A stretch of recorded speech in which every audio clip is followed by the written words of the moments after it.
Warning: the Not Thought podcast contains language and content that may not be suitable for younger audiences. Listener discretion is advised. There will also be spoilers for various anime throughout the course of this episode. Please use caution in case we discuss a series you haven't finished. Finally, the opinions expressed are those of the individual participants and may not reflect the Not Thought podcast as a whole. Enjoy the show.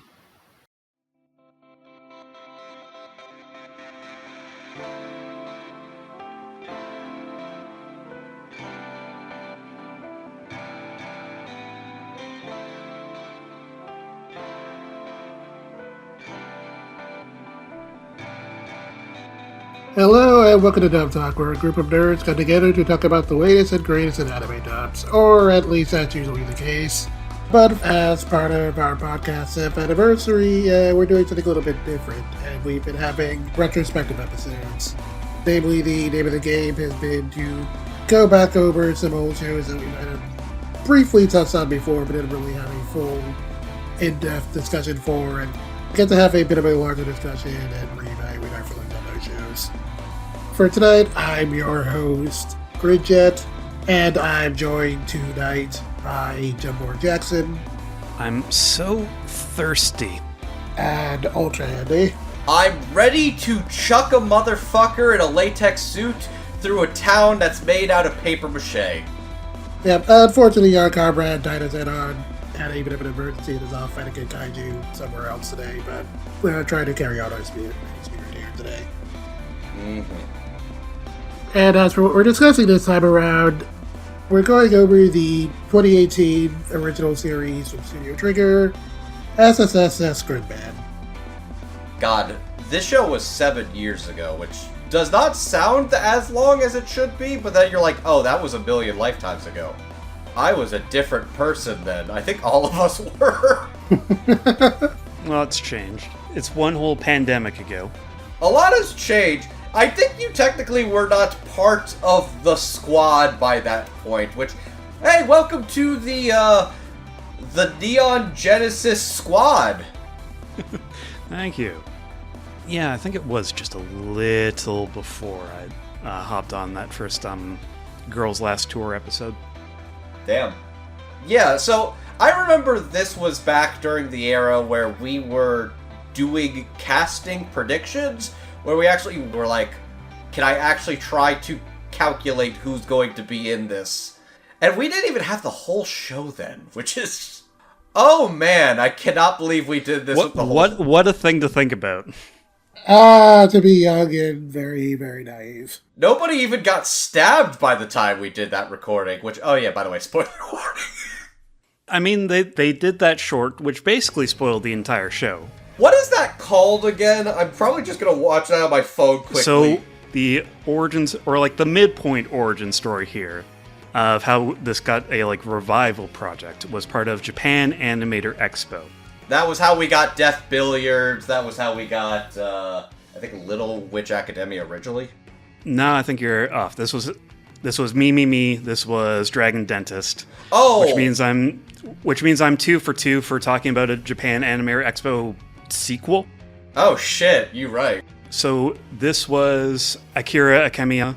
I'm butchering that name for sure, but the director from Trigger was the new hotness. He wanted to do a thing with the Ultraman people. Yeah, Serbian Productions. I think specifically he wanted to do an Ultraman anime, but they told him Ultraman was off limits. So they gave them the next best thing, which was Gridman. And he got to do a thing with that, which was effectively make a sequel to the old Gridman the Hyper Agent tokusatsu show. And it was 5 minutes of the highlights. All your favorite kaiju, all their favorite forms. You've got the villain from that show returning older and as a good guy. So, like, a direct sequel in every way, but in a 5-minute short. Total fan letter, people loved it, and we're like, oh yeah, Gridman, I love that show. We should make more of that. And then that's how they connected, and this landed in Trigger's lap. Boys invent great hero. That's what it's called. Yeah, it is interesting you bring up that short being a sequel of the original Gridman. Because this show actually does have a particular connection to another Gridman project. Specifically one that got canceled called, I think it was Gridman the Hyper Agent F fighter. Yeah, Gridman F. Yeah, apparently some of the characters in this show were lifted from that series. So I guess this is Akira Mamiya essentially getting to put his own spin on something he really wanted to see. Did you just basically get the keys to the kingdom where it's like, I can look at some of these scripts that they did get to use, and I could use that for my thing? The vibe I was getting was Gridman was born of necessity originally, of having to do like a lower production show, and then it didn't get renewed for any kind of sequel, but people still like had ideas. Once money was coming in and the project did well, they're like, great, we've got money again, let's do a new Ultraman. So there was a bunch of ideas left on the table for a while that he did just get to root through and pull ideas from. And then he realized, oh, this project is a lot more ambitious than I thought it was. I need help. So they pull in a pinch hitter as a writer, and they get the greatest Ultraman writer of all time, Mr. Hasegawa. This whole project is an interesting thing where it is simultaneously incredibly accessible, but also, like, you can tell this is made by, like, feed freak otakus who are like, this is that cool, good shit. Indeed. And if you are someone who is wholly unfamiliar with this show, allow me to quickly pull up the description from ANN. Yuta Hibiki awakens with amnesia and the ability to see things that others cannot. He first encounters Gridman in a reflection of his friend Rika Takarada's computer, and tells him to remember his calling, but Yuta doesn't understand what this means. Later in the distance, he sees an extremely large monster, but it doesn't move. It's only when Yuta gets to school that the two sightings make sense. A monster attacks, and the hero Yuta saw on the computer screen pulls him within the computer, and transforms Yuta into a giant hero named Gridman. Okay, I'm sorry. I'm still watching this in the background, and I'm just... Oh, right. Akira Amamiya is the Inferno Cop guy, because that was just a fucking PNG of Dynazenon just getting dragged through a wormhole like it was out of fucking Inferno Cop. Yep, original Gridman was around that era when digital effects were just becoming a thing, and they were improvising a lot. So that's pulled straight from the old show. Incredible.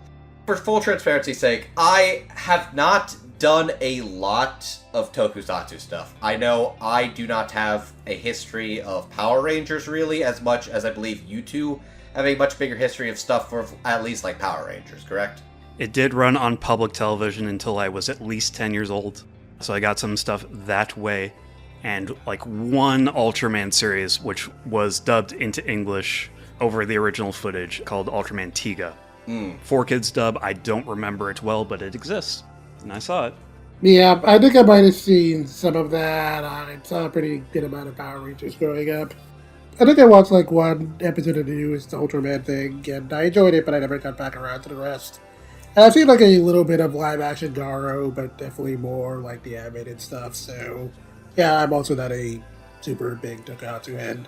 But I do like what I've seen of it. I think I watched Ultraman Rising, which is technically an American-made Ultraman, but it's not like... It's not a 4Kids Ultraman. You can tell somebody absolutely adores Ultraman got a chance to make this. And like, I've been wanting to get a crack at like a proper Ultraman series ever since Okatron's been doing all those new dubs. No, I got a craving now. I think these Subaraya guys might be onto something. And that was well before I really understood, yeah, those Trigger guys know how to make a damn good tokusatsu drama. This shit fucks. It's full of hopes and dreams. It's about hopes and dreams and helping a girl wake up from her reality. But also the show fucks. It is a very good show. And it also has a very solid dub, which I guess we'll now start talking about. So if you're new to this podcast, first of all, welcome. Second of all, what we normally do is just kind of go down the cast list and a bit of the crew behind the booth. And first, we're going to start off by talking about our ADR staff for this dub. And going into the staff, for our voice director, we have one Clifford Chapin. On scripts for the dub, we have Clayton Browning as our lead writer, who was assisted by Howard Wang for episode 8. Clifford Chapin has directed dubs for such shows as Ghostic, Dr. Stone, and Planetarian. Clayton Browning has done dub scripts on such series as Concrete Revolution, Blue Lock, and MF Ghost. And Howard Wang has done dub scripts on such series as Bottom Tier Nozaki-kun, Million Offer, and Nichijou.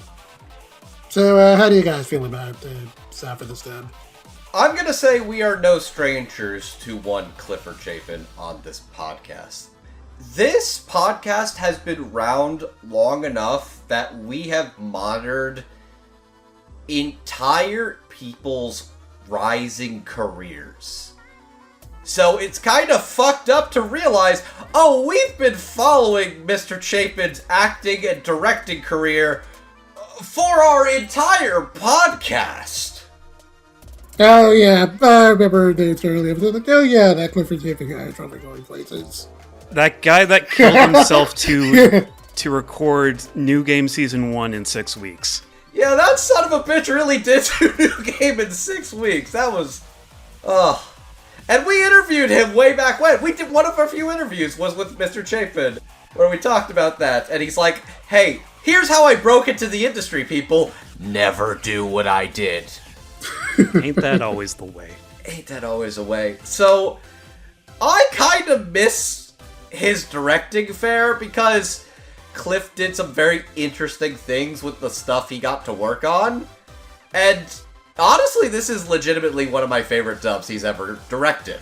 And even just going through the Behind the Gridman Alliance featurette on the Blu-ray, and it was like, oh, this dude was, like, in love with this show. I could just tell the way he's talking about it. Like, this was also... I don't remember if this was a same-day dub, but I think they had the materials real early for this one. I remember. I'm pretty sure it was the same day, dub. Okay, that would explain why he had the material so early, and why he was trying to keep secrets from his cast. Even mentioned having to, like, hide the Akane is evil thing. But everybody else who just watched the show on their own was like, yo, is Akane evil? If I had to describe Gridman as a whole, I'm coming at this from the perspective of how Clifford Chapin directed and got this project done. The anime dub as a whole, it's like, what if those really cool auteur film directors really wanted to make a real psychological character drama piece, but also, holy shit, those fucking cool-ass toys, though. That's the whole vibe of the show. And that vibe is ever-present throughout the entirety of this dub, and it's great.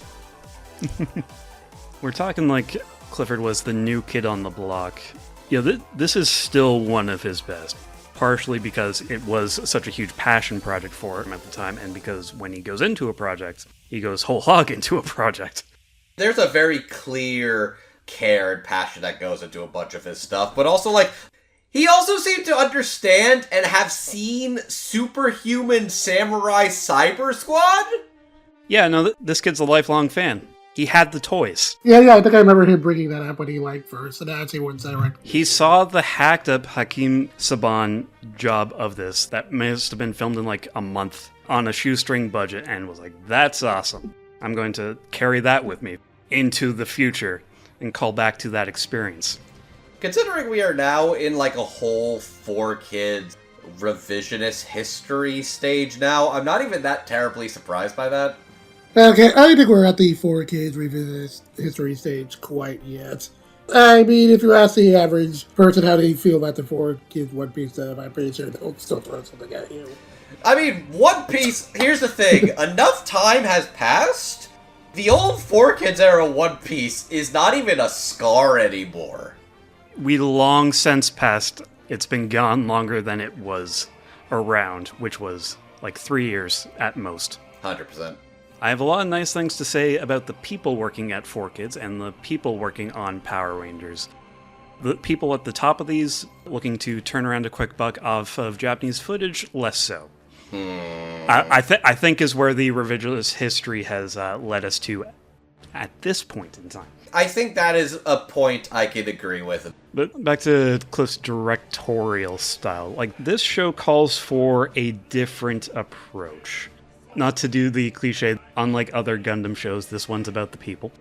It's always been the case. These are always human struggles, especially when it's a kid's show.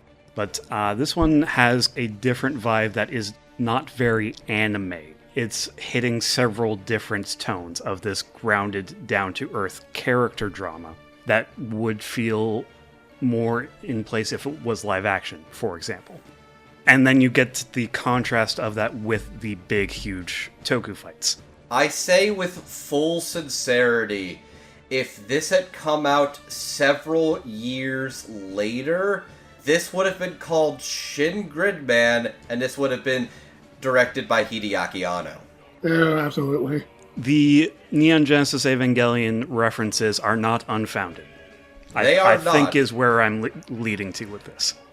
It is a very grounded and quiet show with the good greasy character interactions and frictions and frustrations, and also big, loud bombast.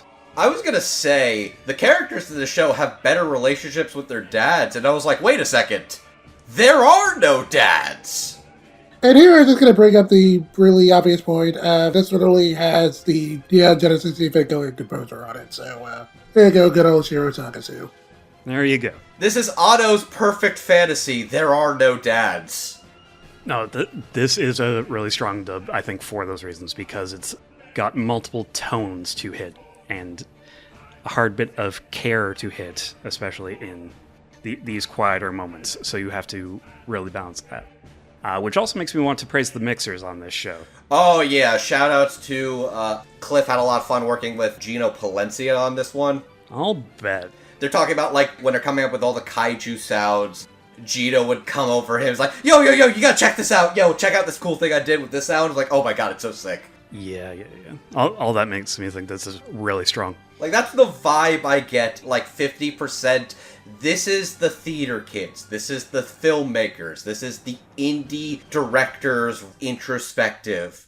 And 50% of, oh my god, did you see that thing where he does the fucking rider kick? Oh my fucking god. Didn't Anno get his start doing, like, student films and filming his friends doing that kind of shit? This feels very in conversation with those types of things.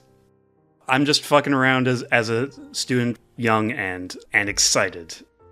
I can't believe the fucking Inferno Cop guy is this good at doing teen drama. Some people can wear a lot of hats. But yeah, like you guys were saying, I really like the balance that was struck here between really grounded character drama and being able to go like really loud and bombastic with all the action stuff. Definitely could have been easy to do, and especially considering they were going into this show without a lot of lead time, but Clifford did a really good job of handling that really well, and on the direction front, I feel like this dub still holds up insanely well.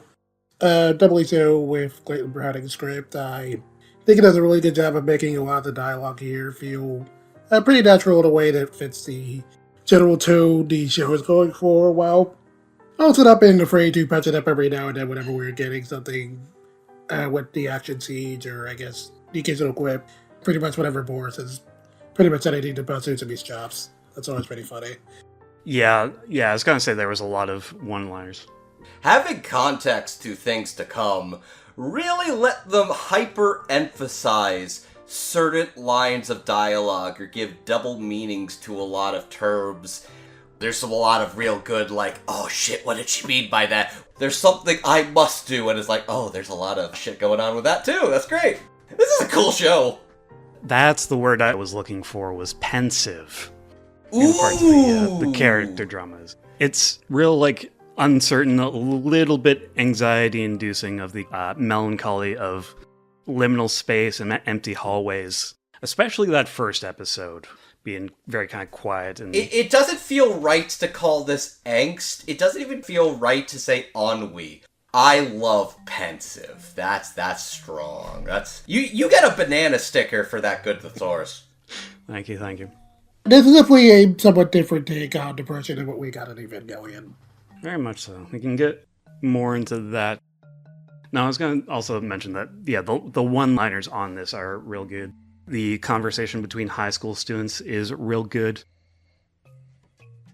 Just one of the ones that came up was, these guys are the Neon Genesis Evangelion high schoolers. That sounds like a shitty band name. I enjoy that they're not afraid to throw in a little cursing. Just a sprinkle. I do believe that the people talking are high schoolers. I do not believe that the Neon Genesis squad are middle schoolers for a second, but I believe that the high schoolers talk like high schoolers. On that note, I guess we can start talking about some of the characters in this show. So first up, we do in fact have the Neon Genesis Junior High students. These guys are basically all the serious allies of Gridman who can transform into weapons to help them in battle, and are otherwise just kind of blazing around, not really doing much of anything. Don't you guys have jobs? You know, what makes the Ginyu Force work is that everybody is of a different size and shape to make the real cool dynamic poses lock in real good when you need to. It's like you need the really short one, you need the two reasonable sized guys, and then you need the one big motherfucker to all just have them like look really good in a shot together. Big man. I still think of that thing that was posted in the chat. Max just looks like Terry Crews wearing the sign that says 7-year-old boy. That's great. So going down these characters real quick. We have Samurai Caliber, who's basically the quiet, gloomy one. We have Max, who's just kind of the somewhat quieter big guy. Boar, the very stalking little gremlin who's basically just busting Utsumi's chops every 5 minutes. And then we have Fit, who's just kind of the really lazy one. They're all delightful little skrunkos for whatever your skrunko needs are. And of course, for your trivia, those are all names that they had in the dub of Super Samurai Squad. Oh shit, is it? Oh, that's great. Oh, I did not know that. That rules. That's great. It's just a bit more interesting than whatever they were, like Big Digger or something like that. Thunderflyers, just really kind of cool because they have English words in Japanese. But more exciting if Vit and Boar and Max. Samurai Caliber does sound very, Western producer thinks that sounds really cool to kids, now that I think about it. Oh, yeah, absolutely. Going into who played these characters. For Samurai Caliber, we have Ian Sinclair. For Max, we have Chris George. For Boar, we have Afia Yu. And for Vit, we have Chris Burnett. Ian Sinclair has played his characters as Jealous Jedaward in Mikado, Broken One Piece, and Favreau Leone in Raising Bahamut Genesis. Chris George has played his characters as Takaru Noto in Fire Force, Ugo in Jormungand, and Giga Tamaki in My Hero Academia. Afia Yu has played his characters as Mayfang in Gara Vanishing Line, Kaho Jimoji in Hyoka, and Yo Watanabe in Love Life Sunshine. Lastly, Chris Burnett has played his characters as Aoto in Divine Gate, Hal in Hal the Movie, and Romeo in Romeo X Juliet. What an interesting cast of characters, which I thought they were like all computer alien people, but then like most of them are kind of normal, and then just Caliber's just kind of a fucking weirdo.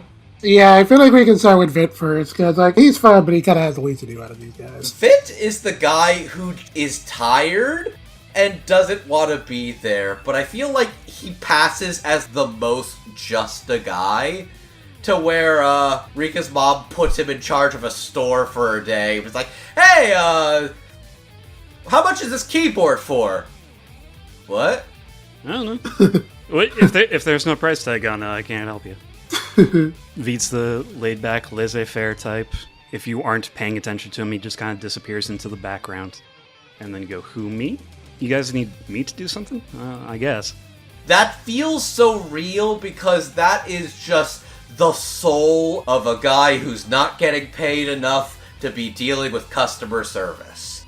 So Chris Burnett is very delightful in doing that for Vit, and I thought that was very fun. Max is just the dad. He is the 12-year-old dad. He's great. Are they actually middle schoolers, or is that a ruse for their operations? I don't know, and that in itself is fascinating. I think there was actually a specific reference that's supposed to be before, but let me see if I can find it. Okay. So apparently in the original Gridman, the protagonists were all middle schoolers. So apparently, just like as a little bit of a nod to that, that's where the Genesis Junior High name came from. Okay, that is. And apparently, like having them go be adults was just part of the joke. So. Okay, that's fun.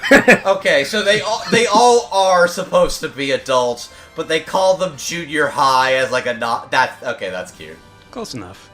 So yeah, I think he's just like the chill guy that he's doing his best, but he sounds very tough, but also very mature, friendly, and supportive. He's broadly the level-headed one of the 100%. group. They don't have a leader between the four of them, so he's kind of just the de facto leader by virtue of things need to get done. He is the guy in the group project where it's like, okay, nobody agreed to step up and be in charge. I guess that's me. And I love the fact that they're like, does any of you have money? And I just thought, Always Sunny, it's like, the economy is in shambles, you know? It is funny that they put their funds together, and I think it's only like Max and Boar that have any money on them. I mean, Boar has a knife. That's That's great. gotta be worth something. Yeah, I appreciate that. I appreciate that was why they had like literally just enough.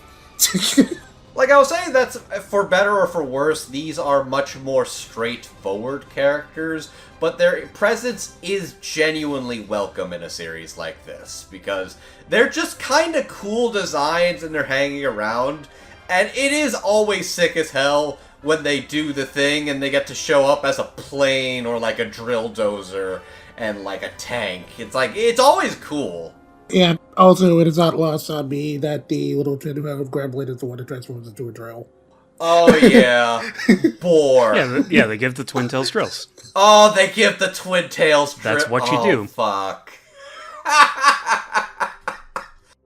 Let's just say, I love Boar. I love Afia Yu's sassy little shit. It's just like a scene stealer every time Afia gets to play with Boar. He's got a big-ass knife that's like half the size of his body. That's not a knife. This is a knife. That's not even just like a switchblade or anything. That's like It's just technique. That's like one of those replica, like, demon blades you get from a con and is not going on the plane with you after you go home. Yeah, I just enjoy that Boar is like the only one who was just hostile to Auntie the entire time. Because, like, they are both short, tiny little Pomeranians that are insecure about their height. The tiny ones are always the loudest and the most ready to bark and call some shit out. I think they call Boar the strongest, or they were intending to send out one person and it was Boar because they've got the most firepower. I can believe that. Yeah. We can't put Boar in charge. They would just fight all the time and cause shit everywhere they go. Boar strikes me as, like, their default reaction is, alright, let's throw hands. Your hands don't even reach my legs. Andrew, that's not how you talk to short people. That's how you lose your knees. Yeah, speaking of which, pour it out for you to me, Boar is just always going for his knees. Just because he pissed Boar off. Has Utsumi ever tried just holding Boar? Would that even go well, or would that just end up with, like, the knife in between his eyes? Yeah, it certainly would. It would go poorly. Yeah, Boar's great. Always has a snide remark for any situation. Little shit store. Me against the world. Very, very delightful, fun character. And then probably my favorite and the most developed, actually, of the squad. Caliber. Yeah, he's up in the one with the most screen time. One of the greatest entrances an anime character has ever made. I knew it was coming and it still got me. I knew it was coming, and just walking through the door, not even resisting. His swords get caught in the door. Oh, I'm going down. Total faceplant, my hands are still in my pocket. He is my favorite of this squad of weirdos. I think also what amazes me is that this is a really interesting character to cast Ian Sinclair as. because there's something about the way Ian plays him that sounds... I'm not going to say alien, but... Okay, stick with me on this one. There's something about the way Ian plays Caliber that reminds me of, like, a Tarzan. I don't know, I was just gonna say, it just kind of gives me very dopey middle-aged man energy. It's a little out of type for what I'm thinking of when I think Ian Sinclair. Big, loud, yo-ho-ho laughs. Yeah, I mean, it's definitely played his share of, like, grungy middle-aged dudes before, but this is kind of a little bit more subdued than that. We know he can do it. One thing that's a challenge with this character, which I picked up on in my research, is that Caliber in the original language is played with a stutter. And that's hard to get across in animation, especially with lip flapping. Oh yeah, that's gotta be tricky as hell to dub stutters. Especially because Japanese style you do on syllables, right? If some of it comes off a little unnatural in some of those scenes, that's what the challenge that they're trying to overcome there. I just think there's something charming about this guy in that he is kind of like a strange feral man, but every time he jumps into action, it is some of the best physical comedy in all of Gridman. He's introduced as he just gives up and falls through the doorway, but like, oh no, there's a kaiju! Just rockets straight through. He doesn't move like a human. He's kind of always hunched over and throws his limbs around. Yeah, my favorite parts are always whenever he's walking into Yuza's school, and either no one notices him, or Jesus is kind of like, what's up with this weird guy? I think it's a good bit, like, don't worry, nobody can see him, it's fine. Sir, what are you bringing onto our school premises? Rule of threes. No, my favorite is just, we have to go into action. He flies in through the window, he lands on the desk, but too much momentum. So he doesn't land straight on the desk. The desk comes with him. That's so fucking funny.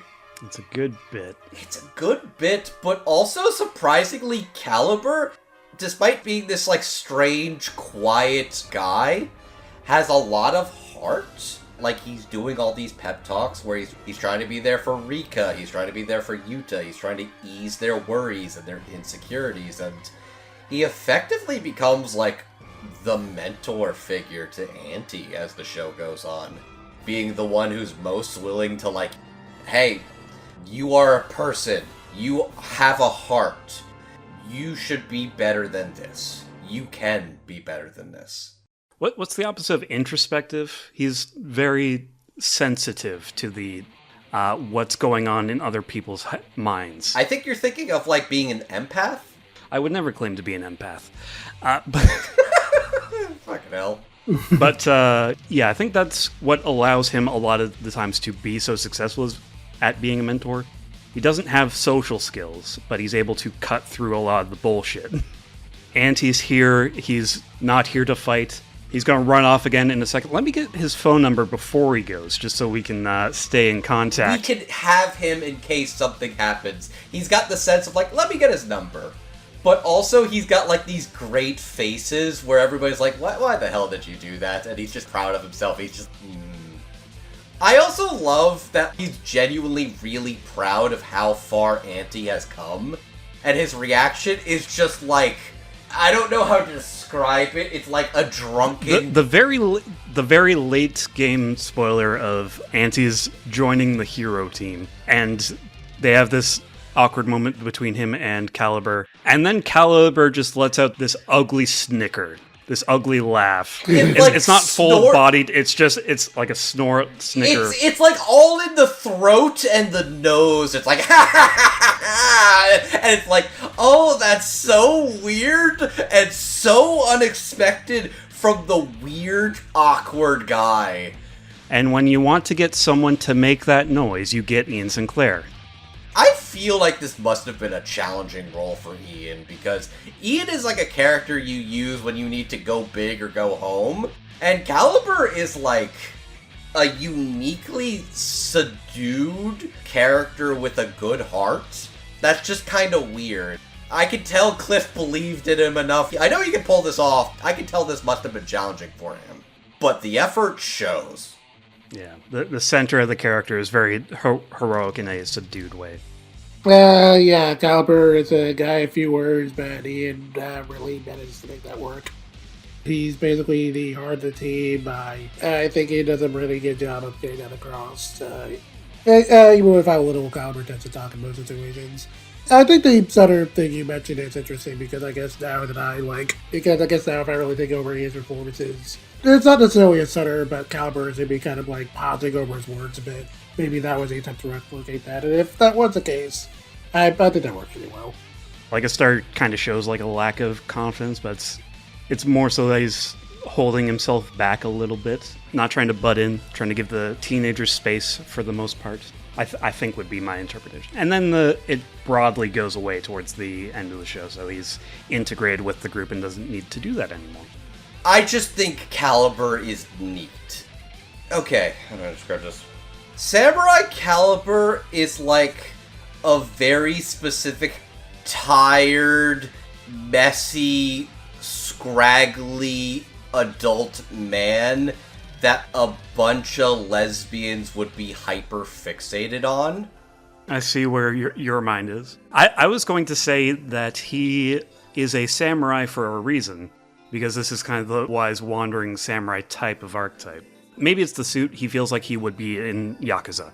Oh, okay. You know what? I do actually see now that you mentioned it. I think we're meeting on these ideas. We are meeting on these ideas that he could be kind of like a wandering vagabond and a Yakuza, but also just kind of like a weird guy that means... Is he Kiryu? Yeah, not quite a Kiryu, but there is some overlap, I would say. I would say they are kind of like some really awkward people. One of the other 40-year-olds in the group. Mm-hmm. But no, yeah, Ian Sinclair and all the other totally not junior high students were fantastic and very much a welcome addition to the series. Indeed. And speaking of welcome additions, it's time to move on and talk about the villains of this show. So we've got Akane Shinjo, Alexis Carib, and Auntie. Akane Shinjo is, for all intents and purposes, simultaneously the show's villain and the actual protagonist. She's a popular classmate of Hibiki and the others who pretends to be friendly and outgoing, but is secretly antisocial and responsible for creating all the kaiju they fight as well as the world they've been living in. You know all those people that think the world centers around them? Akane Shinjo is quite literally the center of the world. Akane is basically the one who created the world they live in and has been trying to rearrange it to her liking by basically getting rid of everyone she doesn't like. And helping her with that is Alexis Carib, who is a mysterious alien who aids Akane in creating kaiju and was actually drawn to Akane and her world because he feeds on emptiness and wants to feed on Akane's as much as possible. And this is a bit of a fun fact I found, just like going over the art book. Apparently, according to Akira Yamamiya, he wanted Alexis Carib to come off as an older boyfriend who pampers Akane, and this was apparently an direction he gave to the Japanese actor, and I can kind of see it, but that's wild. Oh, that is a unique... I have never considered that as, like, a toxic sugar daddy. But the longer I sit on it, the worse it gets because it makes sense. It really does. I don't like these implications. I don't like the implications of the toxic sugar daddy, but you know what? Sometimes you need to stew in it a little. That sometimes there's a lot of fucked up relationships out there that probably aren't good for you. And then lastly, we have Auntie, who's a kaiju created by Akane who can copy Gridman's powers and sees himself as his rival, who has basically devoted his entire existence to destroying him. Okay, I don't know a lot of Toku, I don't know a lot of Sentai, but I do know exactly the role that Auntie is supposed to fill. He is literally called Auntie. He is Auntie because he will evolve into Anti-Hero. Very much so. Who's ever heard of a Six Ranger? He is the Six Ranger. An evil ranger? What could possibly happen here? He is the cooler, darker, edgier version of the protagonist. So even if you don't know Toku, you know Shadow the Hedgehog. Yeah, pretty much. So, getting into who plays these characters. For Akane, we have Lindsay Senel. For Alexis Kerb, we have Barry Yandel. And for Auntie, we have Stefan Fu. Lindsay Senel is played as characters as Maya Fey in the Ace Attorney anime, Izuka Nanako in The Quintessential Quintuplets, and Pochita in Chainsaw Man. Barry Yandel has played as characters as Zarba and Gara the Animation, William T. Spears in Black Butler, and Yoki in Fullmetal Alchemist. And Stefan Fu has played such characters as Noah Archivista in The Case Study of Vanitas, Ryo Wacky in Given, and Shin in Kingdom Season 3. Good call out with Barry Yandel's Garo character, because that's the initial vibe to, or if I'm remembering right, is he even a character? He's just the ring. I mean, the ring is a character. He has a sentience. I mean, there are two things that kind of come to mind with Alexis Kerb and Barry Yandel for this. First of all, in terms of like the design of Alexis Kerb, this is basically just an Inferno cop, like, literally. It's so funny how much it's just Inferno. It is also just the villain from Gridman. It's just the Toku villain again. I kind of adore... What are your origins, Akira Amamiya?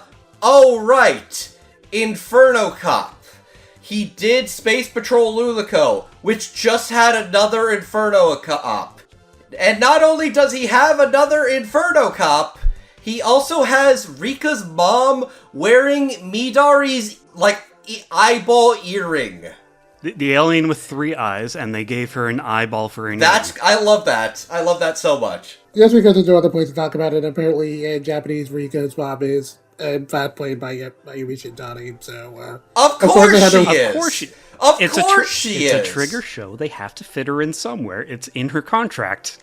There are people that like working with the same people, and they like getting these people in somewhere. And they're like, okay, of course we're gonna call Mayumi Shintani. We love that Mayumi Shintani in this house.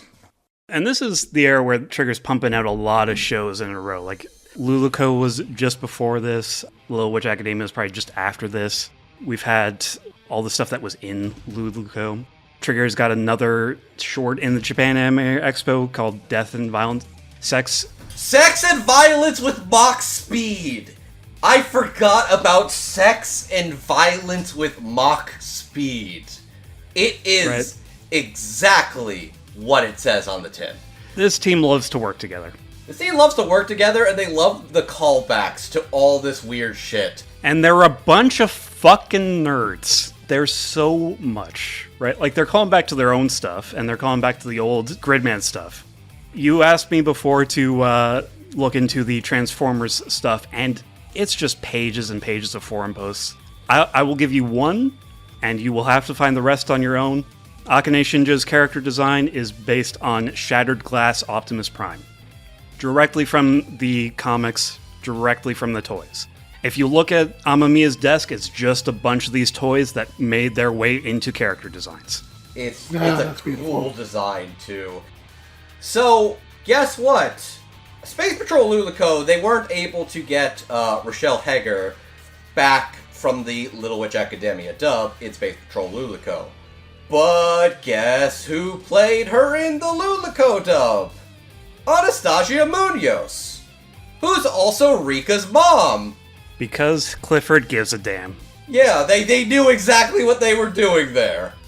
Yeah, that's good. But going into the second thing with Alexis Kerb and what Barry Yandel was doing, this is definitely, and like, I know it's not always great to compare an actor to another actor, but like, this feels very Tim Curry. It's warranted in this case. Because Clifford gives a damn. And would you like to know who plays the Alexis Kerb analog in the Super Samurai Squad? It's fucking Tim Curry, It's fucking Tim Curry. Their entire budget went to hiring Tim Curry. The entire budget of Super Samurai Cyber Squad went to Tim Curry. That's delightful. That's delicious. Oh my god.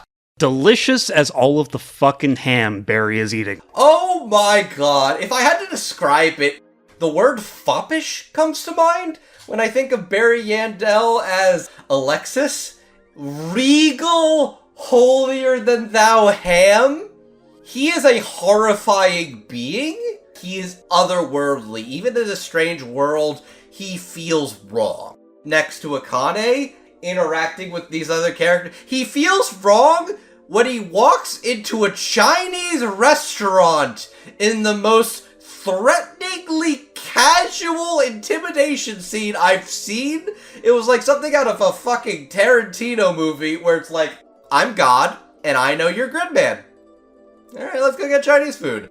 And yes, we're gonna go to Chinese food of the place of the girl I killed. Hey, Alexis! Oh, how are you doing, Akane? Don't worry, kids, I'll pay. The toxic sugar daddy thing is sticking with me now, and I hate how that works. No, You are now imagining in the Tim Curry voice, don't worry, kitten, daddy's got this on his credit card. Oh. That's upsetting. It does bring me to my point that the Tim Curry comparisons are not unfounded. It feels like other Tim Curry characters, like he is enjoying the goings-on the entire time, and hitting people with them, on occasion. Everything is going his way, and if it's not going his way, he's very subtle about pushing it in his way. He's very level-headed, even-keeled. He doesn't raise his voice ever. And when he wants to get under your skin, he's real good at it. He will poke and prod in just the right way, say the real subtle, like, oh, you poor little... Isn't that awful, Akane? I know you can do better. Yeah, I know I don't have the Tim Curry comparisons. They are warranted. But one aspect of Barry Yando's performance that really is good is just, like, how good he is at playing the enabler to Akane. Extremely. Just very subtly pushing her to kind of become more destructive and therefore kind of do what he wants. There's just something tragic, but, like, Alexis is like, oh, I'm having the greatest time of my life. And fucking unbelievable charisma. Like, he bounces off perfectly with Lindsay as Akane, but I kind of love the fucked up cosmic chemistry he has when he's interacting with Yuta in that uncomfortable scene. Yeah, one line in particular that sticks out in my mind, because Clifford gives a damn, and this is a pull from the original series, is, you pathetic little meat thing, is a insult he would pull out often in Super Samurai Squad. Oh, that's incredible. And they saved it for the finale, and it hits. You can feel the venom. Also, can we talk about how fucking sick that final fight is? Like, I understand, like, there's some great drama here, but oh my god, that final fight is so fucking sick. When they pull out the OG look, they pull out the Baby Don Don, Baby Don Don. Baby Dan. Oh, it's so sick. And, like, Barry's really going at it, too, in that final fight, too. Hot damn. Yeah, I really can't imagine another actor in his position. Foppish, diabolical, manipulative, fantastic job to Barry and Dell for playing this toxic sugar daddy enabling his Discord kitten. Yeah, and then on the opposite end of foppish, we have Stefan Fu with Auntie, who is just so much rage. It's beautiful. You want to know who I'm genuinely surprised has gotten as big as he has in the past 7 years? Stephen Fu that man's doing really well for himself lately, and you know what? We love that for him. Yeah, I gotta think that this is one of the first things I heard him in. This must be one of the first things. Like, I can tell, like, Stephen was, like, still figuring it out, and I gotta say, Cliff and him definitely worked on this one, because Auntie is gruff, strange, little creature. He is a creature before he becomes a person. I love how visceral and distinct his eating from the garbage wallet noises are. Oh, sorry, did you think I meant like when he was a kaiju? No. The most visceral, impressive acting is when he's eating that trash from the garbage, practically eating that metal tray, and he's like, you want something? Yeah, complete feral child. Man, I just realized, I know we said that there aren't any abusive dads in this show, but, yeah, but if you think about, like, Auntie and the cottage relationship, it's like, that's abusive parenting. Just throwing things at his head the entire time. He does kind of just want his mother to acknowledge him, and he doesn't give up on her. he knows her better than he knows himself. He's not giving up on her. That is the interesting part. He is very one-track minded for 90% of the show. I must kill Gridman. Where is Gridman? I will kill Gridman. Killing this human, that's Gridman. Wait, no, that's not Gridman. No, I will only fight Gridman. I have conflicting emotions. Find Gridman. Kill Gridman. Gridman gone. Think about Gridman. Gridman back. Gridman die. Think about Gridman. He's learning there is a gray color to the black and light world he was born into. But also, I really do love his development, and I adore the fact that, like, he's actively trying to help Akane and not reject her. It's a very subtle and then a very sudden switch on his turn. I have a reason for being. My reason is Gridman entirely. And then you see him act on things that are not that.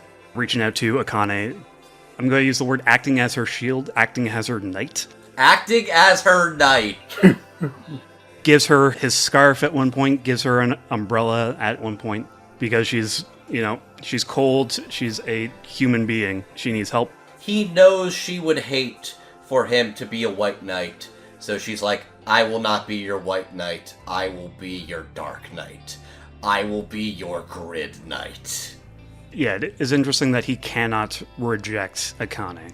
In the ways that some other characters are loyal to her, he does stay loyal in a more familial way. Like, I see them as brother and sister. I'll say this, as fucked up as it is to discuss the abusive relationship, as you're saying, Carib is kind of like an abusive dad to Auntie.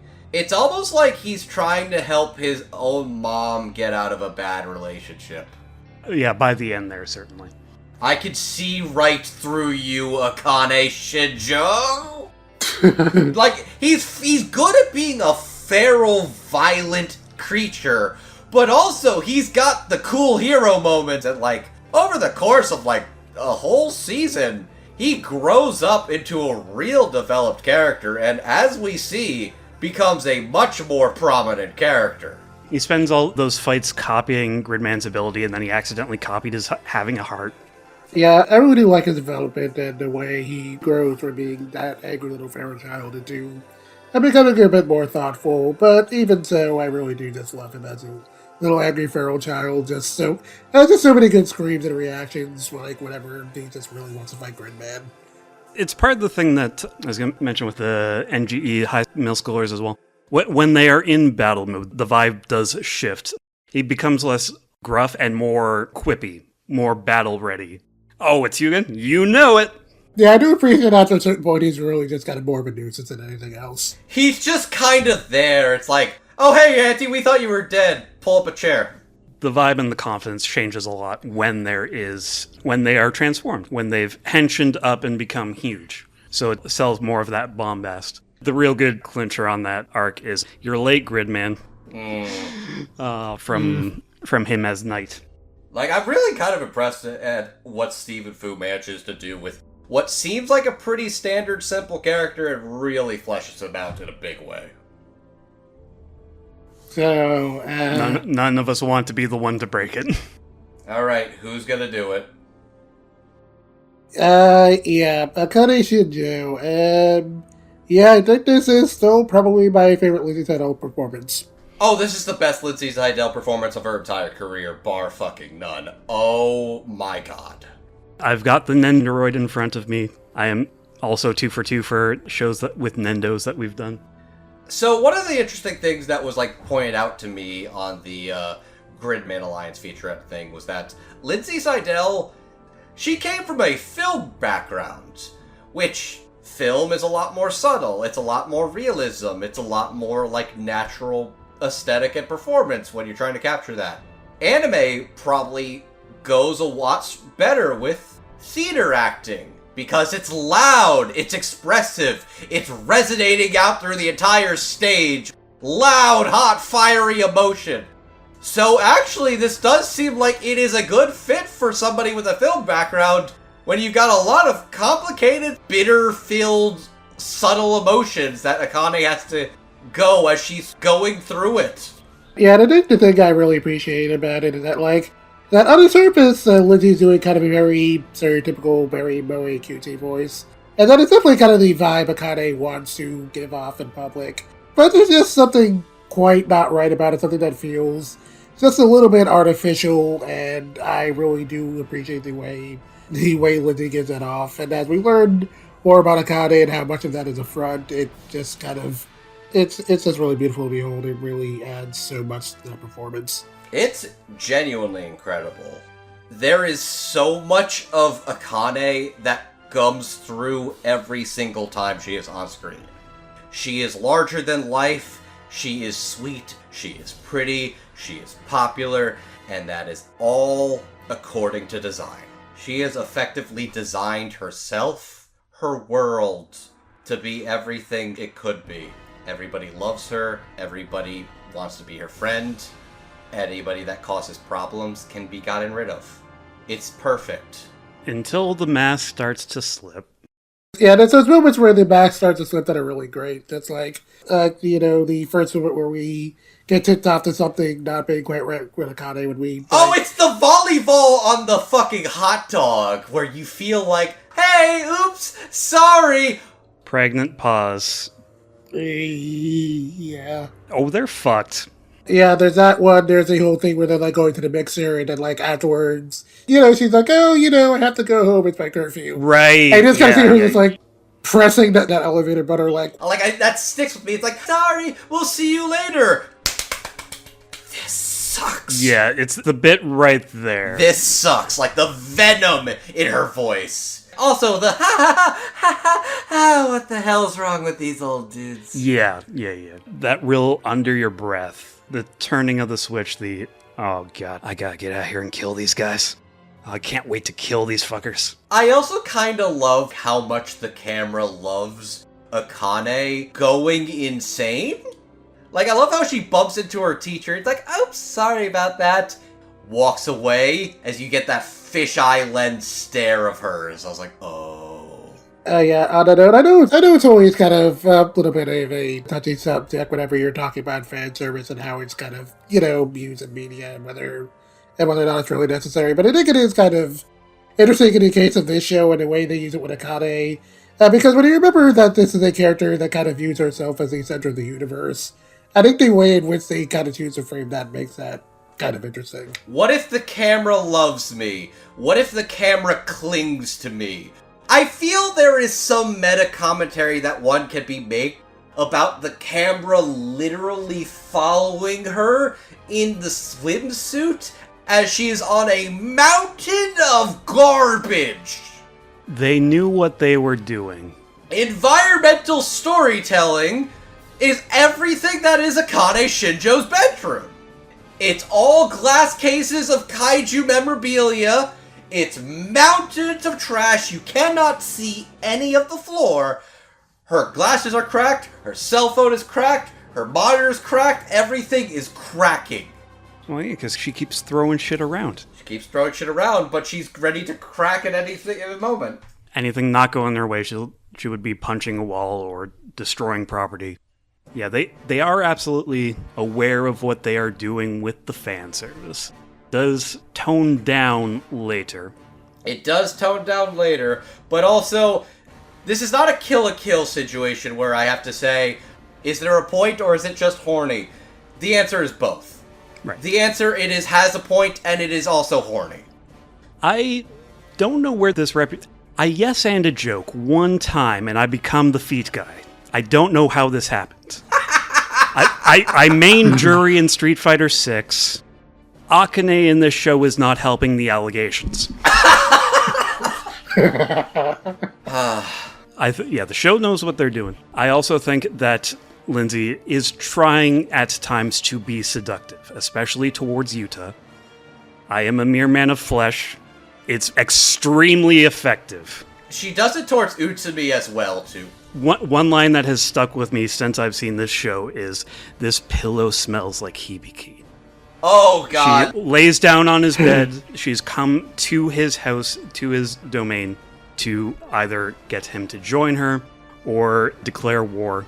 One or the other, take it or leave it kind of offer. And she wants him to join. Why don't you join me? You'd have a lot of fun with a guy. She lays down on the bed, starts hugging the pillow and caressing it. You can't read it any other way. No, she is attempting seduction on pretty much everybody in the Gridman Alliance at one point or another. That includes Yuta, that includes Utsumi, and yes, that definitely includes Rika. Oh, absolutely. Which, I kind of adored this theory, actually, when it was brought up by Cliff and Brandon in the interviews. Akane Shinjo, as she exists in this world, she has effectively created herself to be the alpha and the omega manic pixie dream girl. The perfect, beloved by everyone. Everybody loves her. She is cute, she is definitely a virgin, but she's smoking hot, and she loves all your interests. She loves all your nerd things, and also she's hot. Look at how adorable she is. Look at how amazing she is. Everybody loves me. I love me. I'm great. I'm perfect. Why do I hate myself? A little bit of that virgin whore dynamic in there. You know, the circles that she travels in, because she is sincerely obsessed with kaiju. That is a sincere interest that she has. And you will get exposed to those types of things in media, and you will emulate those. You will give your OC huge tits. Is this the part where we mentioned the director basically said, yo, if I was a girl, I'd be Akane? The bit I caught was, you need to never draw her sweating. That is not a thing that she does. She is not fallible in that way. I never noticed that, and that is a very interesting detail. So the theory that I think Cliff brought up with this was Akane effectively made herself to be the perfect anime man, a dream girl. But the real Akane is much closer to Rika. Yeah, the real Akane is none of those things. They were discussing the idea that, like, what if the actual analogs for the people that are Yuta and Rika... Okay, so basically you're saying, like, real world Akane is Rika. Real world Akane is Rika.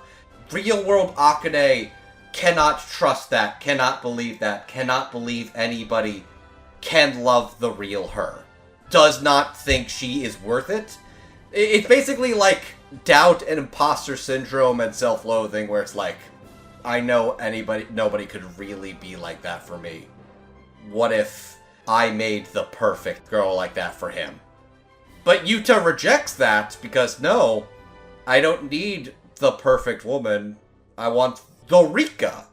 It is very interesting you bring up that theory, because if you recall as to why Yuta was chosen to inhabit Gridman, it was implied it was specifically because Yuta sat next to Rika, and if you think about why that would be important, it would make sense if Akane is actually Rika. Especially because they also mentioned the IRL actor at the end of the show looks kind of like Rika.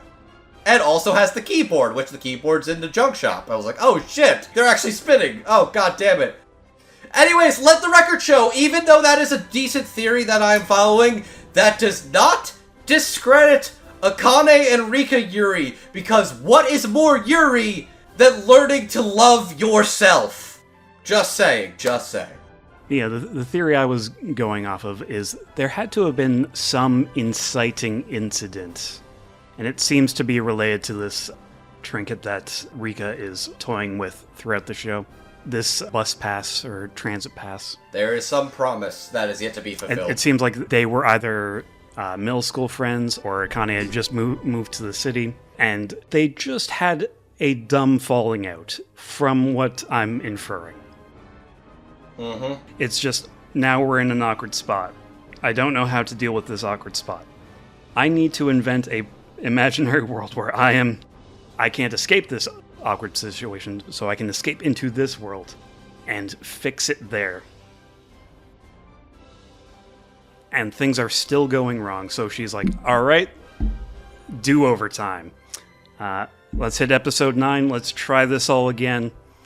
Let's have a do-over with each of these people that rejected me, even in my perfect world. I love and go the at Dream it again. episode so much. That's one of the coolest episodes. The framing of everything. It's, what if Rika loved me? What if Utsumi loved me? What if I was going out with Hibiki?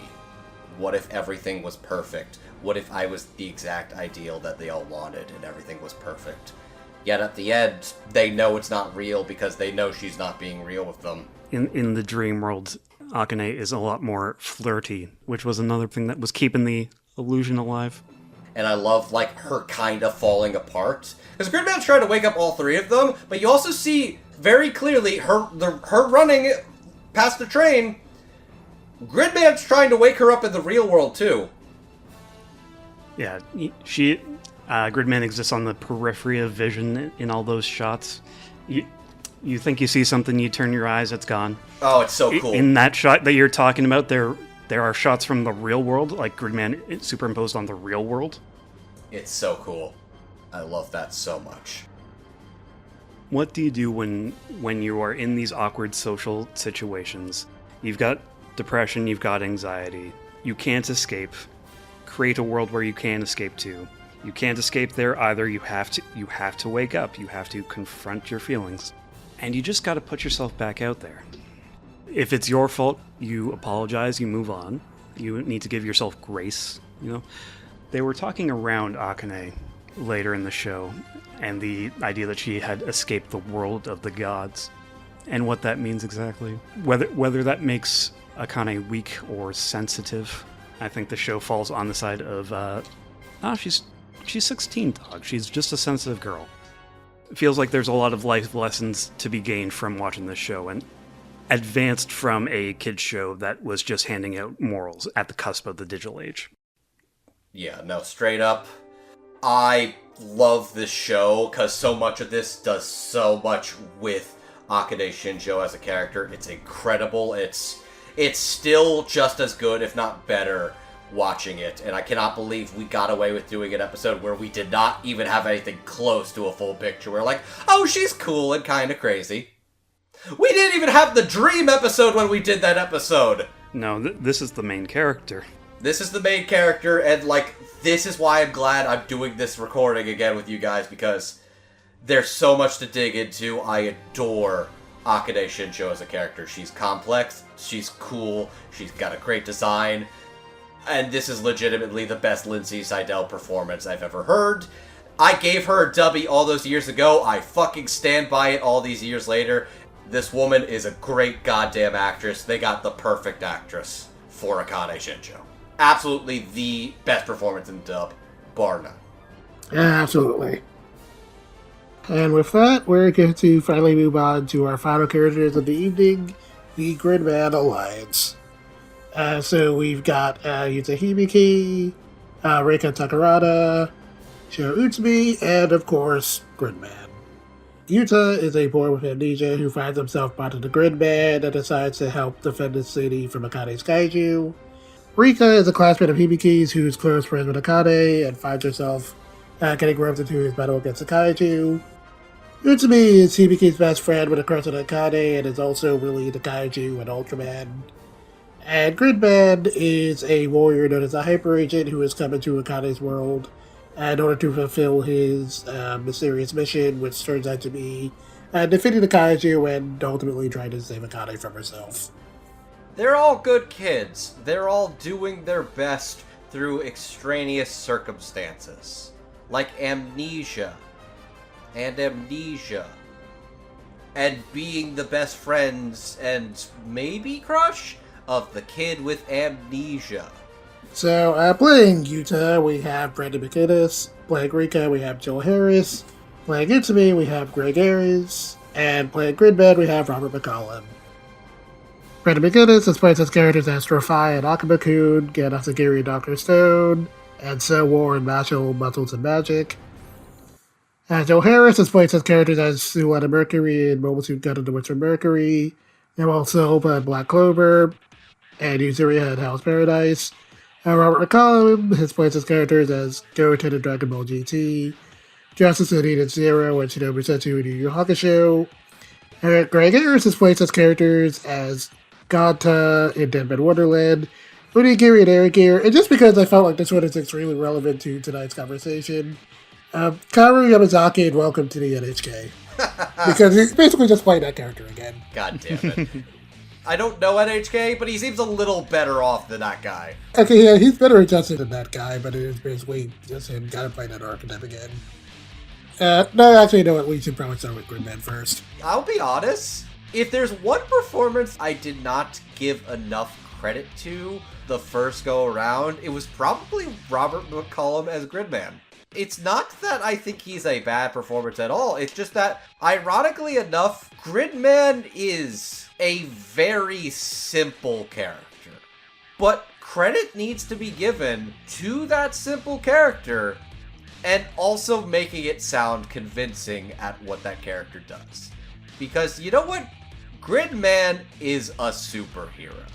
Gridman is noble. He is heroic. He is also marketable for all the good little boys and girls out there. And I think there is something very hard to do to sound like a noble, honorable hero that is going to sell me a cool toy. Yeah, but I think Robert does the whole cool honorable hero thing really well. Does a good job also kind of serving as not as much of a source of wisdom as Caliber does, but also kind of helping to advise the kids in their own way, while also kind of being a little unsure of things himself, because like Hibiki, he's also kind of suffering from a bit of amnesia, which, yeah, that makes sense once you learn they're one the same. The realization that the entire series is Yuta thinks he is Yuta, but actually, Yuta is Gridman inside of Yuta, who forgot he was Gridman. So he's incomplete, because when he dived into the Digiverse, he kind of got his personality split a little bit. So we go through 12 episodes, never actually meeting Yuta Hibiki. As an aside, Jackson. Yes. You know what I thought? Seeing the Gridman animations in the computer, and he's doing the very simple, stiff 3D movements, and I'm like, did Gridman predate the VTuber boom? Okay, when did this show come out? 2016? 2018. Alright, well, Cover Corp was incorporated in 2016. Suki no Sora has just had her 7th anniversary. It's close. Might predate by a bit. Oh, Kizuna Ai. Where the fuck was Kizuna Ai? Because that's the one. Okay, so, can we make the argument that the first anime VTuber rig was in SSSS Gridman? Probably a false statement, but we'll roll with it. I will not endorse anything Andrew says. You will not endorse anything I say because you're worried that the VTuber Mafia is gonna come for your legs. They need them. They don't have any of their own. I mean, you're not wrong. How can they make you graduate if you haven't even debuted yet? Oh, boy. I feel like I'm getting you banned from a bunch of Discords because of this. What am I thinking with Gridman? Yeah, he's heroic, he's stoic. Especially in the early episodes, because he doesn't have much going on besides the sense of purpose. He does kind of have NPC dialogue. By episode 2, they're like, we've completed the tutorial. Can we skip ahead to the new bits? I need to skip your dialogue. Like, he's very simple and one note at first, but I think as the show goes on, it's clear that his mission is to save Akane from Carib. Right. That whole final battle, that final confrontation, Robert McCollum is putting in his fucking OG Funimation Dragon Ball voice actor training. Yeah, the final fight where he's perfected and is looking like he does in the Toku show. He's getting to go all out, limiters removed. They installed the graphics card. He's got his RX, we'll say 1080 at the time. Oh, I love how it's like they're literally building the computer so that he runs better. I love all the computer-based jokes. We can't all run at once. We're gonna crash this thing. And to get them to all run at the same time, they compress them down into a zip file. There's more bits that they're pulling from the original series. Like, in that era, it was they installed a sound card so they could talk to Gridman instead of having to type. Oh my god! The fucking 90s. Another bit from the Gridman show. If you're familiar with the old show, this new environment does feel weird because Gridman exists in a digital world. All of the fights are happening in the digital world, not the real world. Wait. Are you saying I've had it wrong this whole time? Gridman is not a VTuber. Yeah, he's like Unreal. Gridman's a Digimon! Fuck, you beat me to it! Damn it! I gave you too much lead-in. Yep. Exactly. So he does his whole fixer beam thing. The kaiju in that series are mostly just running rampant on technology, and it's technology misbehaving as far as things go there. And then he comes in with his fixer beam to undo all of the damage that the kaiju did. And it's just the backdrop of that cityscape that we get by the end of it. When they clear out the skybox, and you can see all the digital parts. Right, I never mentioned the one bit that's real cool with the kaiju. I love how they move. Oh. They look and act and move like people in suits. They look like suit actors. It's great. I feel like I remember when, early impressions of Gridman, people were saying, the CG's kind of wonky. But it's like, no, it actually is wonky for a purpose. It moves like rubber. The sets move like model sets. They fly up all over the place. Cars are made of air. Yeah, even the buildings look classic whenever you have kaiju running around destroying things. It's intentional. For all people bitch and moan about anime CG, not only did this have good anime CG, it had janky bad on purpose anime CG, which is actually harder. Oh yeah, we were talking about Robert McCollum. Yeah, beautiful stuff. Back to Robert McCollum is really good and makes a great-ass cool superhero. I also love how he's just kind of oblivious to things going on around him. He is a computer Digimon superhero, man. He doesn't get how teenagers feel. He's stuck in the computer. He can't get out. If no one tells him what's going on, how's he supposed to know? Yeah, I love all the very just all you have to do is just follow your heart advice. You can see Mickey. Yeah, it starts a little boilerplate and then gets more useful advice. The computer gets a gradual but very discernible upgrade as the show evolves. And so too does Robert McCollum's dynamic performance upgrade along with Gridman. Baby Don Don, Baby Don. Damn it, I need to actually watch the Gridman series now. I feel like I want to see a man in a suit beat up a plastic dinosaur man. Would you like Akane Shinjo again, but as a petulant middle schooler and gifted kid? You know what? That's actually where a lot of the whole Akane might actually be Rika in the real world came from, was Cliff mentioning the Akane archetype basically interacting with a purer version of themselves. I think I would like that, actually.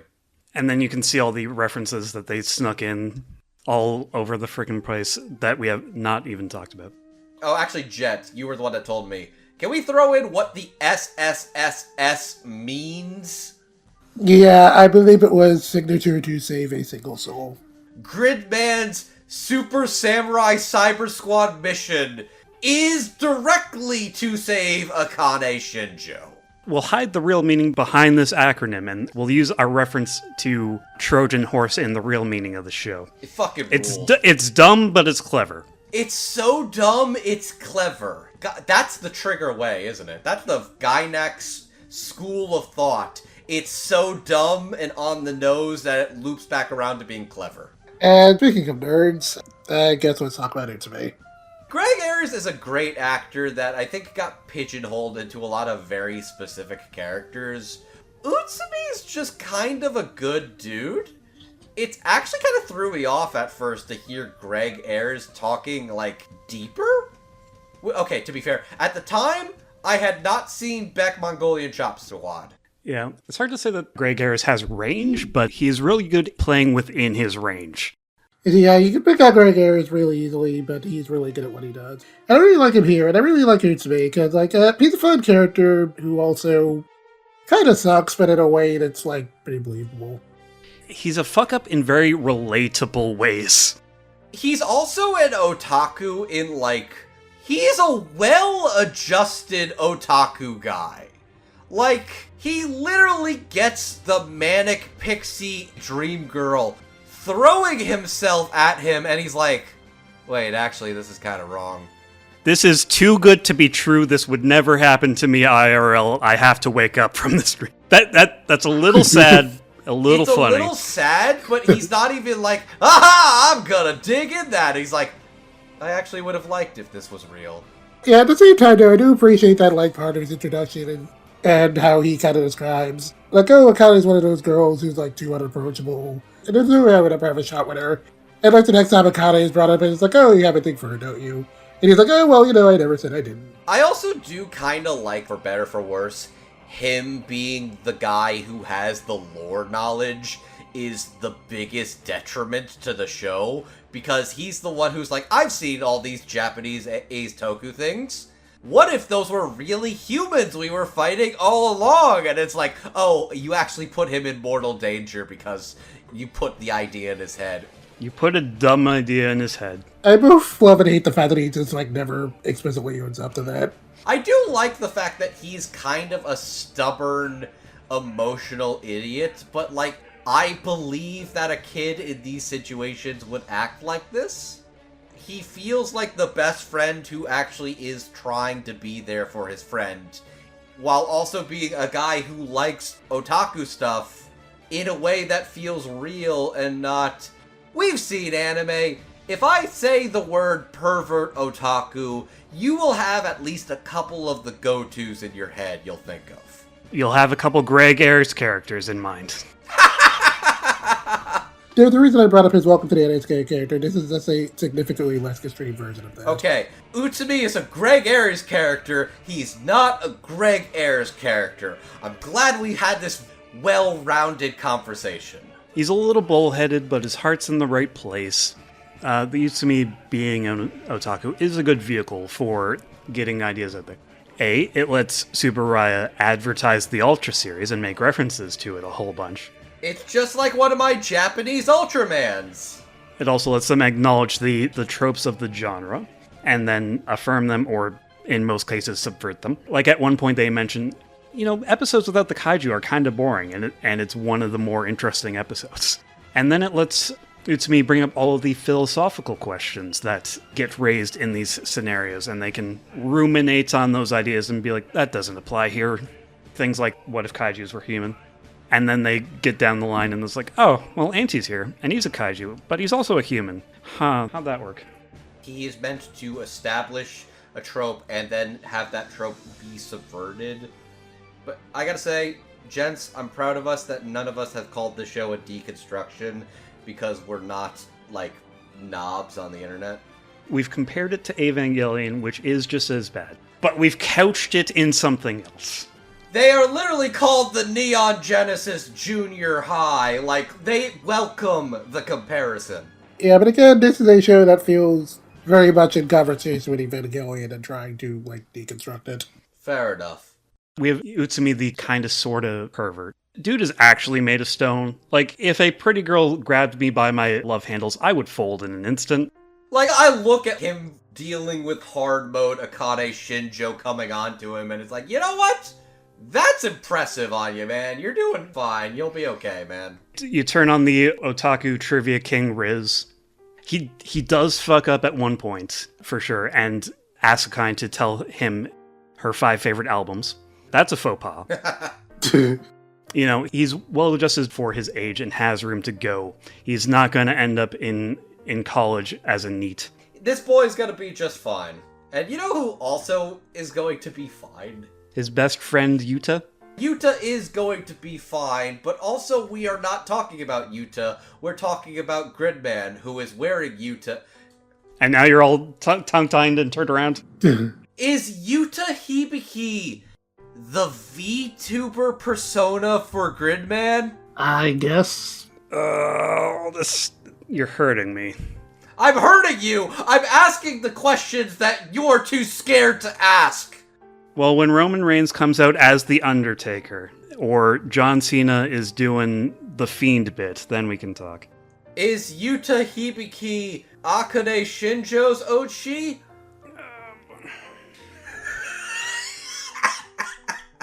Okay, I'm gonna drop this bit. I want to also shout out Brandon McGinnis for Yuta Hibiki, because he also mentions in the interview, Yeah, surprisingly, it was both easy and very hard for him because Yuta didn't know anything about who he is, or where he came from. Brandon McGinnis also didn't know who he is, or where he came from. Perfect! I can slide right in. But also, he's a lot calmer and quieter instead of going bombastic theatrical. Yeah, I really do like Brandon McGinnis as Yuta. Usually the whole amnesia thing can be annoying because and there's only so many ways you can really play that, but I really do kind of like the way they show, the way it sort of juggles that, where it doesn't dwell on the mystery too much, and more just Yuta just kind of dealing with the awkwardness of the situation. It's like waking up in Rika's house, like not really knowing why he's there, who she is, and it's like how much of a drag that whole situation is. It is the central mystery of the show, and kind of more interesting than Yuta himself in some respects. It's carrying forward the motivation of, like, what happened here. It's not used in other shows where the amnesia is kind of a crutch for, like, being a audience insert. It's more like, what is happening here? We want to know. It is a good mystery with a good payoff in that it doesn't make the reveals that big of a deal. We know who the villain is by episode 2. Right. They aren't huge revelations that change what we know about the character. There is literally a giant kaiju hoodie girl that basically is like, okay, so here's what's going on with Akane. Yeah, Machiavelli's Miss Deus Ex Kaiju. You guys are waiting around for the plot to happen. Here, let me give you a breadcrumb. Let me just reveal what you guys would take like 50 episodes to get to. I kind of like that it's like an anti-reveal, where it's not like, oh, this is what the people want. No, they just want to understand how it's got to be this way, because that's more interesting. Yeah, you hear Akane Shinjo is a god, and you think, what does that mean? What does that imply? How did we get here? It's more interesting to see Akane struggle with the weight of the world she has created than it is to know, oh, Akane Shinjo is God. It knows what's the more interesting conversation to have. As an aside, the Monica Rial character, by the way, the plan now that we have rewatched Gridman and it is fresh to hopefully come back to Dynazenon, hold us to that, make sure to yell at us for that. You want to talk about a fucking glow-up. God damn. Yeah, she looks more interesting than her Gridman character, who was basically a cheerleader with a music note and a fancy baton. Dude, she's fucking hot in Dynazenon. Oh my god. Anyways, I really like Brandon McGinnis as Yuta. He's a good boy, but also Yuta is great at Gridman. He's great at Gridmanning the Yutas. He's great at being a dude, playing a dude disguised as another dude. I was gonna say also, like, even beyond that, I do just like how well he handles all the, like, being an awkward teenager thing in regard to how he handles the whole crush on Rika thing. I was going to say, Yuta is real good at the awkward bits, and real good at the heroic bits as well that start to come into his character, because he's got a couple modes of, I am this awkward, pensive teenager, and also I am the superhero. I have these things that I must do, and he stands up straight, where he's moving and acting with purpose. I feel like this is Brandon's first lead role, if I am not mistaken. I think this was when he was really starting to get into voiceover a lot more full-time. I'm not sure if it was his first lead, but it was around the time he started, like, really going for it. Which, I'm really happy he's stuck with it. He's fantastic. A lot of these people are still in the business and great nowadays. Oh, I feel like that's a perfect segue for Jill Harris. We can segue into Jill Harris. Jill Harris, I've especially reapproached Rika as a character in regards to the conversation of what if Rika is effectively what IRL Akane is like, which makes it kind of standoffish, a little bit snarky, but a pure, kind girl at heart. It actually does reframe why she is the one that effectively seems to understand Akane the most.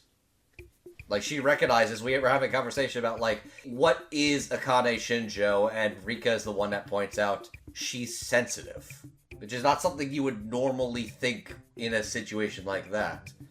I love Jill Harris in this role because I know Clifford Chapin has worked with Jill on stuff like New Game, where she plays my girl Hifumi, but Hifumi is more like what people will typically associate with Jill. A lot more quieter, shy characters, but like, Jill as Rika is kind of quiet and snarky. Yeah, I was going to say that this is a soft-spoken character, but not a timid character, and there is a difference there. I was going to say, this is very subdued in a way that just sounds like a real teenager. Oh, no, this is just a girl who's like, oh, got you. Guess I gotta go out with my friends still. Mom, can you watch the shop? I gotta go out. Yeah, one thing I like about the direction in this show is there is a lot of these little filler words and added voices. Big sighs. A lot of like, wait, and you can hear the full breath trailing out. Oh, right. Oh, hey, what's up? All these little bits. It would be like Walla and ambient noise. Yeah, it can definitely vary much whenever Rika's just like really annoyed about something. Like even in her introduction when like she discovers Yuta has amnesia, it's like, oh, wait, really? And it's like the very clear noise having to like drag him around all day. She's a fun character, but she's a great counterbalance to everybody around her. But I think she brings out a lot in other characters. She brings out a lot in Auntie. She brings out a lot in Akane. She brings out a lot in, like, Caliber, too, because Caliber becomes, like, the caring, awkward dad. But I also like how she starts taking care of Auntie as well. It's, you smelled. Have you ever taken a bath? What's a bath? So she just drags this kid she's never met. It's like, okay, I'm going to clean you off. Oh, sorry, I wasn't familiar with your situation. Must be complicated. The bit where in the first episode, which catches you in mystery, like she's not suspicious of the amnesia. She's just like, she's more annoyed about the amnesia thing than anything, but she does come to a point. So you don't remember anything about today.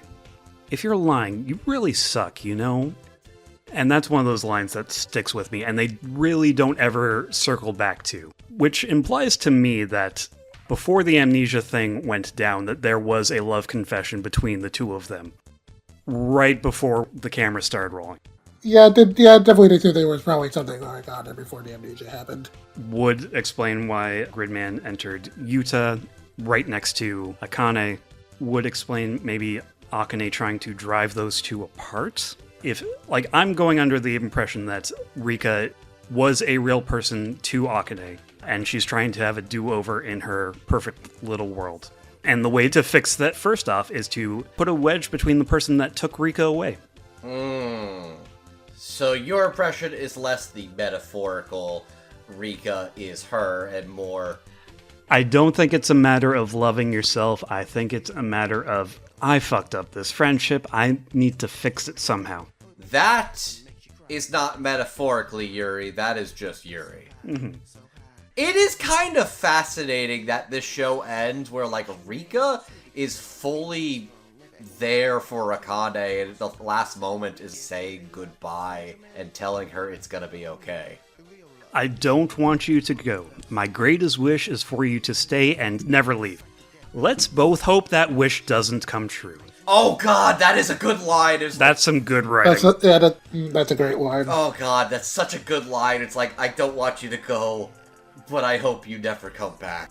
Oh, that's that good tragic Yuri shit. Oh god, Jill's so good as Rika, but god, half of this is just gushing about Akane. Fucking Lindsay Seidel. God damn. I mean, that's the power of Akane should do. Like, the conversation would always come back to her in the end. She made us that way. But either way, the Gridman Alliance accomplished their mission and saved the girl. Yeah, but really great performance from Jill, and all the performances were really good. And I guess with that, we're finally getting to move on to final thoughts. You want to talk about a show that's aged like fine wine? Fucking SSSS.GRIDMAN. The dub is great. The show is great. There's new things I've learned to appreciate about it that I didn't notice or appreciate on my previous watches. There's stuff we didn't even have time to talk about. Did you know that Akane's friends were a fucking Yuri story that the director wrote on Twitter at some point? I was wondering when you were going to cycle into that point for how much Yuri we've been talking about. Look, I wasn't sure when to bring it up. Apparently, the director just had a Yuri story he did with them. I'm like, okay, cool. There's so many neat things about this production, but I think I went from I really like Trigger and I really like Trigger things to maybe it's time I actually, for real, dig into the Tokusatsu universe. I think I'm ready now. We can age up a little bit and go back to watch the kids' show. We can respect Trigger's gung-ho, unrefined route, and then they come out with something like this, and it's really rock solid and refined and sharpened to a point. They are capable of more than just big bombast. No, this has a lot of heart, this has a lot of soul, and this is Clifford Chapin's best dub. I think I went from being, this is one of his best dubs, this is Clifford Chapin's best dub. I haven't rewatched it in a long time, but I do think about this show a fair bit, especially Akane Shinjo. I'm kind of impressed at how much of this show both survives the test of time and still makes me think about it, what it has to say about a character like Akane, the struggles, the anxieties. This is a good-ass show. I think you will find if you do dig into the older stuff, the morals of it, the messages of it do hold up. The need for human connection, the rise of the digital age and what that means for the human element. These are evergreen concepts. The biggest twist is that Yuta has parents.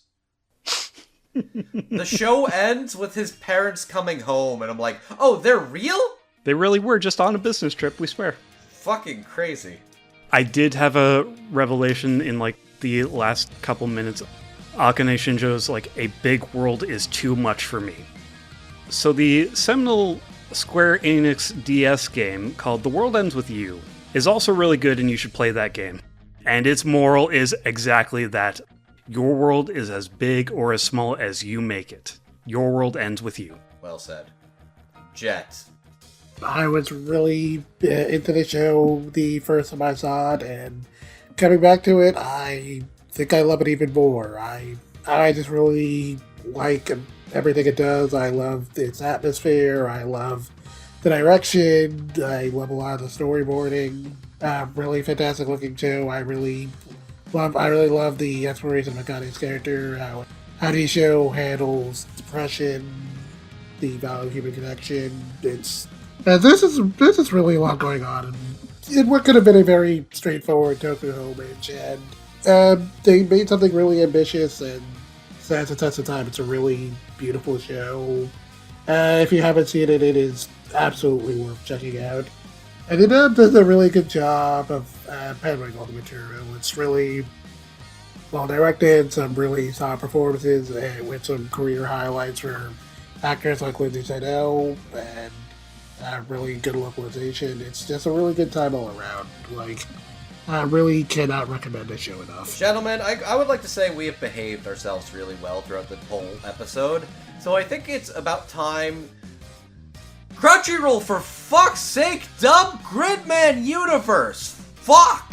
Why the fuck did it take so long to even get it streaming? We're allowed to bitch one time, okay? For the love of God. We've been good? Fucking dub Gridman Universe. That's the sequel to all of this. Is the final entry in the trilogy. We need this team on it. It can't be anybody else. It has to be Cliff, it has to be these writers, it has to be these actors. You at home, you have a mission as well, which is to go watch Dynazenon, so you can find out about the one-off episode where a Chinese mummy comes back from the dead in search of his lost princess, which was the entire basis of that 12 episodes. Wait, was that seriously a one-off episode of Gridman? It was a single episode, and they turned it into the entire concept for Dynazenon. Get the Oh, I'm learning so much today. God, okay. So we are definitely doing that Dynazenon episode now. Please. And I guess with that more or less wraps things up for tonight. We're the Time Talk Podcast. Usually 5 new episodes going up every other Friday on YouTube, as well as other audio platforms, including Podbean and Spotify. And if you want to support anything we do, you can give us a one-time donation to our Ko-fi, or you can join my Patreon and be one of our lovely patrons. Before we end tonight, I just want to give a shout out to our patrons. In the $5 tier, we have Bright Eyes 505, Just J2, Julie W, Cable Soup, Marissa Lenti, Megan's Mom and Dad, and Michelle Travis. And in the $10 tier, we have Anthony Brown, Ari Lessicow, and Pika Greg. Thanks for your support, guys. We always appreciate it.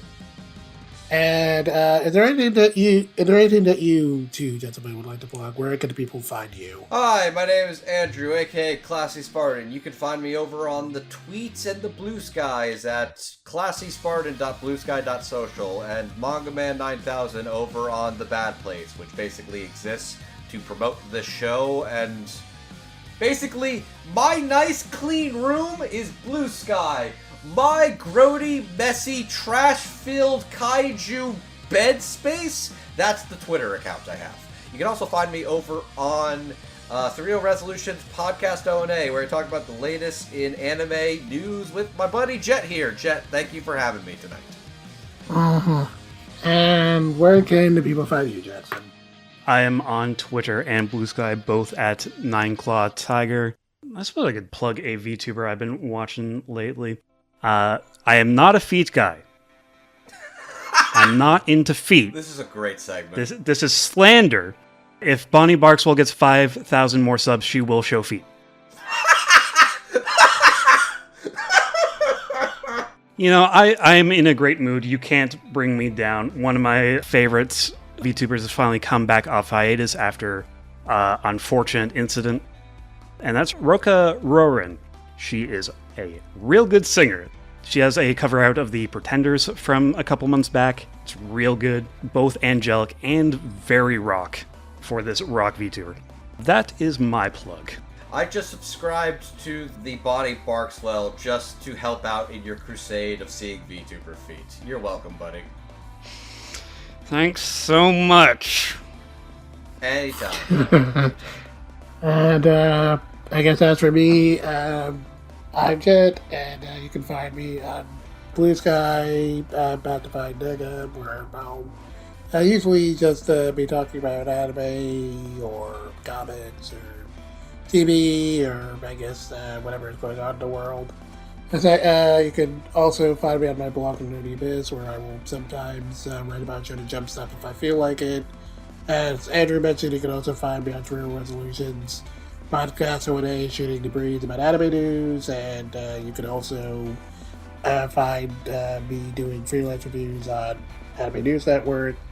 This season, I'm currently doing reviews for Witch Watch and Yaibon, so check those out if you get the chance. I think you'll still be doing those next season too, actually. Yeah, most likely. Yeah, that's more or less it for me, and I guess that's more or less it for this episode. Thanks for joining me, guys. Gridman Alliance logging off. Access code GRIDMAN. Log off. Bye. Bye, Takawa Hayden.